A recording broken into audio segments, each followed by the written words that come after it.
In my prior videos, part 1 through 5, I talked about how my husband Ryan, who entered the hospital on November 21st, was forced onto a drug against his consent, a drug with a known side effect of kidney toxicity, and was forced onto a ventilator on November 30th while having a normal 98% oxygen level.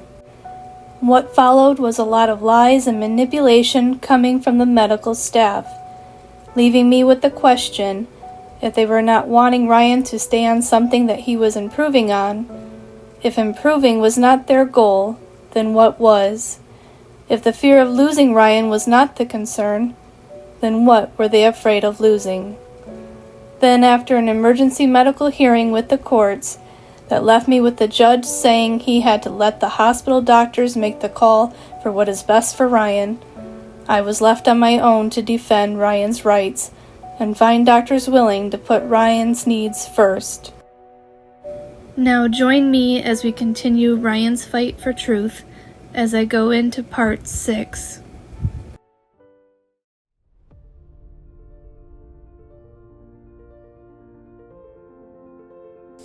I got a call back from patient relations today, a woman named Rhonda. She told me that the decision to give ivermectin or any other steroid would be up to the doctor. There is nothing in the hospital policy that says a doctor cannot prescribe those medications. The only catch, she said, is that the doctor must be Beaumont affiliated, saying I can't bring in Ryan's own doctor. I asked her if they would lose their job if they did, seeing as that is what so many say they fear, that they are protecting their jobs. She told me with a slight laugh, no, they will not lose their jobs for using ivermectin if they think it will help him. So it was brought to my attention by one doctor and a nurse that Dr. Sharba would likely be the one to order ivermectin. The other doctor called Dr. Sharba a patriot, that he would likely give his consent. So they made an arrangement for Dr. Sharba to come and talk with me. I returned later that evening after going home to feed my pet and take a shower after knowing Ryan was stable. As I'm coming down the hall, I see a bunch of nurses gathered together, and I could tell that my name was being the topic of conversation. I walked down the hall towards them as I'm heading towards Ryan's room, wondering what was going to happen today. Then as I approached the nurses, they stopped me. They all gathered around me as Nurse Tim comes up and hands me a stack of papers. They were research studies on ivermectin, found to be useful in patients with the virus. He said, hand these to any doctor. These are credible research studies that no doctor can dispute. Then all the nurses put their hands on me and said, we got your back. We are fighting for you. You are doing the right thing. We want you to know you have our support. We are going to try to help you. I teared up. It felt like my voice was finally being heard. I previously had several conversations with Nurse Tim in Ryan's room, and he told me that he didn't know much on ivermectin, but he knew what they were doing to patients is not working, and he said that he just couldn't believe that if they knew something would work, that they would deny it. He believed that Ryan deserved every right to try something else. He said, we use off-label drugs all the time. Doctors try various things to see what works for someone. Why wouldn't we do that here? So I was so taken back by his efforts and kindness to spend so much time from home researching studies on ivermectin and printing out so many pages for me to use in my fight. Later that day, I got a visit from the Patriot doctor, otherwise known as Dr. Sharba. He came into Ryan's room, stood at the doorway with 2 nurses beside him, and what happened next is the eye-opening reality of what dangers truly lurk in the hospital system. Our conversation went like this. I would love to give your husband ivermectin and a proper dose steroid. I think it would help him a lot. I would give it to my own child if they were sick. However, due to politics controlling the healthcare system, my hands are tied, and I have to think of my own livelihood and my paycheck first. I sat there in shock for a few seconds, trying to come to terms with the fact that he just said the quiet part out loud. Truthful, yes, perhaps, but ethical, moral, legal, hell no.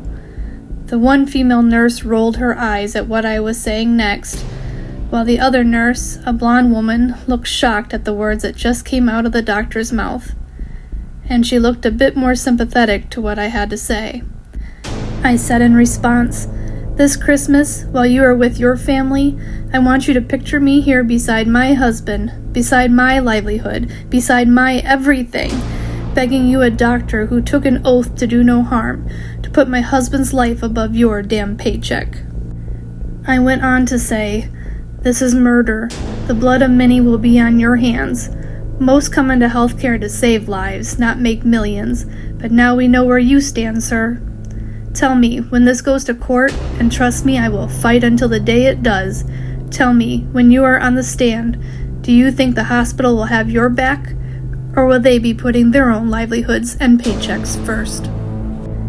He put his head down and eyes to the floor and shook his head in agreement. He went to go say something else, but I put my hand up and said, "You said more than enough.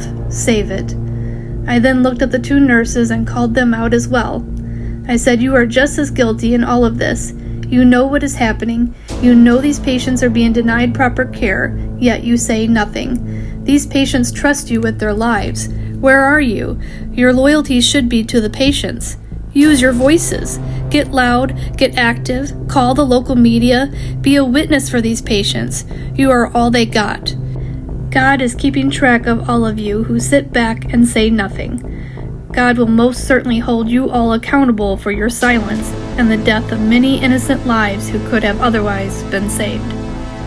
I told Dr. Sharba, "You will have to stand before the Lord one day as a murderer. How is your life more important than mine?"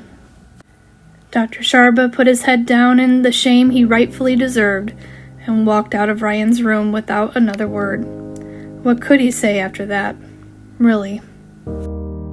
I walked back to my husband and put my head on his chest and cried. "God, please lead me to someone who can help us. God, please help me fight for my husband." I believe it was the same day that while I was in the room with Nurse Tim and some other nurses who were there to help flip Ryan into the prone position, it was after that all the other nurses left that Nurse Tim said, "Can you stay a moment?" And he asked me if anyone had told me about the bed sore on Ryan. I said, "Bed sore? No. Why?" And then he said, "I had a feeling no one told you. I can't just sit back and pretend not to know. You need to be made aware of this, because it's that serious." And he said, "This is a level 3 bed sore. It's to the bone." He said this is a late stage 3, even likely a stage 4. And he pulled back the covers and revealed an open wound on Ryan's tailbone. It looked infected and neglected. I said, "Are they treating this?" And his response, with a concerned look, said, "I don't know."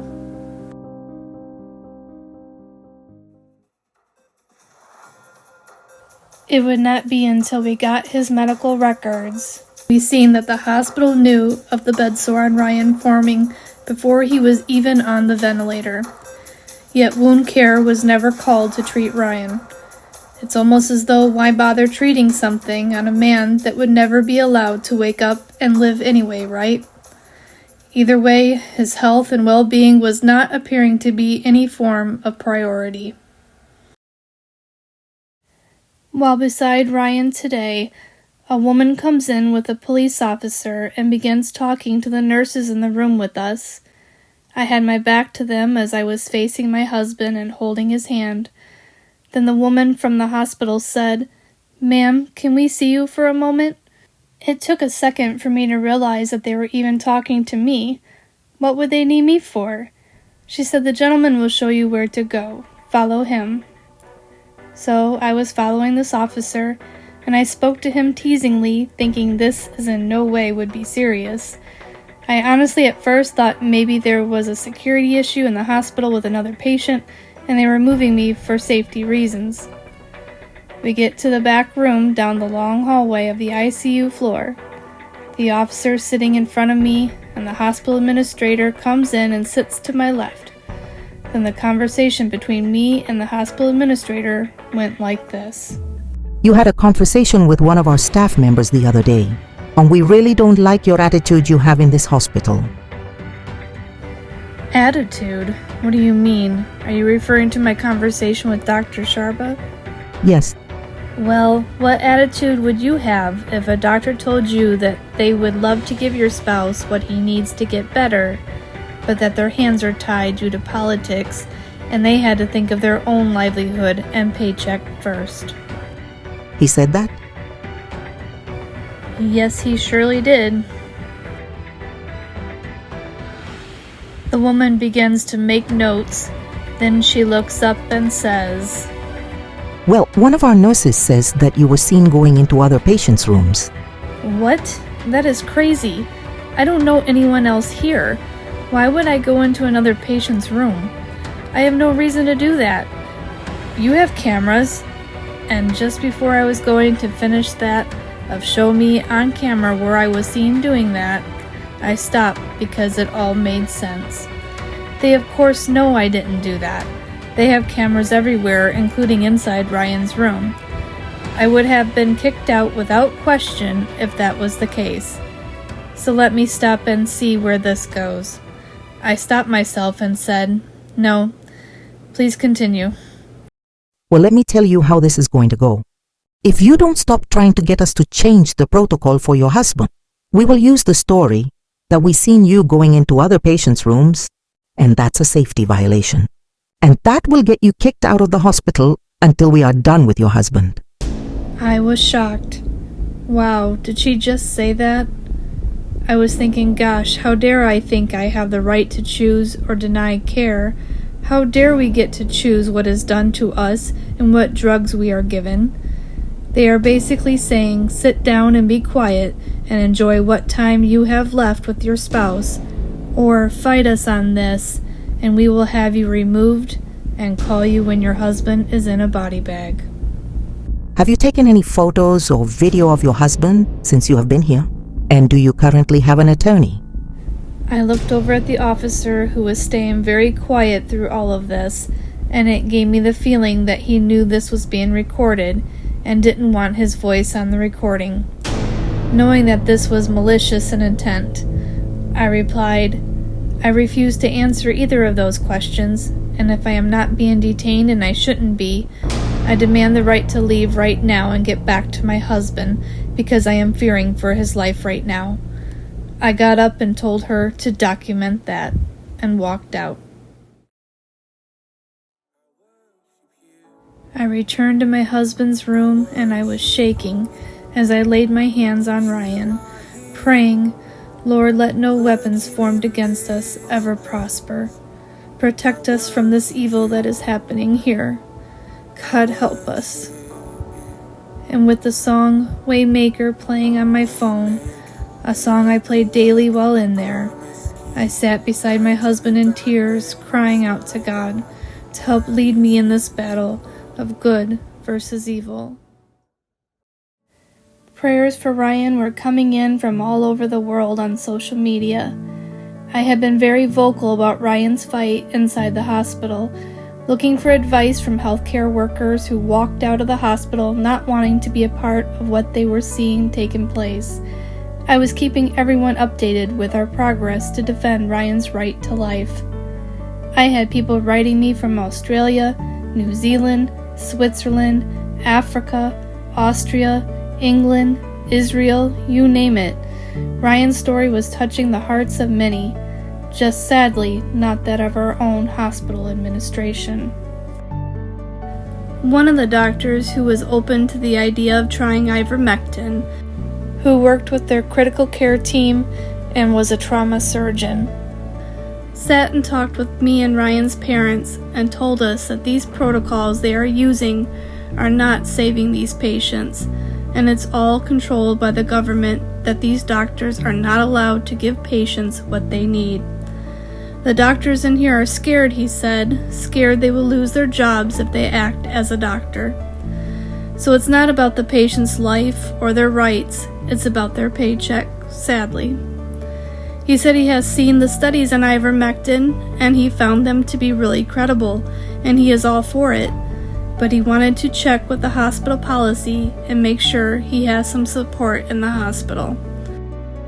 I told him I fought for the use of compassionate therapy for Ryan and have gotten nowhere. I told him to go and check on the policy, and I will find your support. I told him courage is contagious, and it just starts with one. I was still on the mission to find doctors willing to fight for Ryan's life and listen to our request. We do not want to be on this protocol. Why are they forcing this? And who can help me and my husband try something else? May God help me defend my husband. I place my hands on my husband's head daily, asking for our protection, and for God to please lead me to someone who will help me fight for my husband.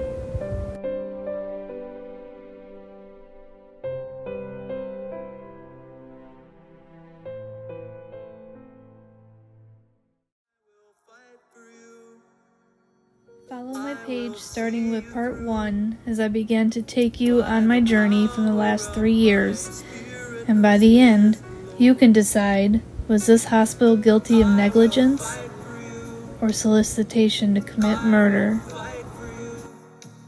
By the power